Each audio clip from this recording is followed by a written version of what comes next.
Hi guys, welcome back with me again in this channel. So on today's tutorial, I'm going to show you how you can delete a Netflix watch history. So if you want to hide that guilty pleasure from your viewing history, don't worry, I've got you covered. So this is how you can delete it from your watch history in Netflix. So you can just open Netflix and click on your photo.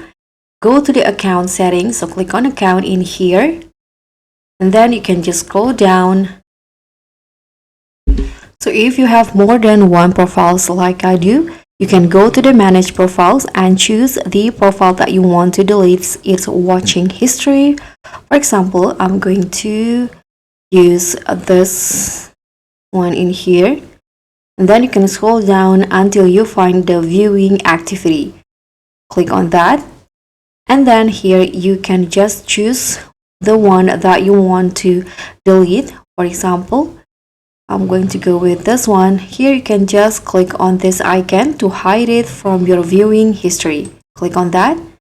And just like that, it will no longer appear in your Netflix watch history or viewing history. Now you can just click on back to your account, or you can also here choose to hide it all. So guys, thank you so much for watching. Don't forget to like, comment and subscribe, and also click on the thanks. I'll see you all in the next one.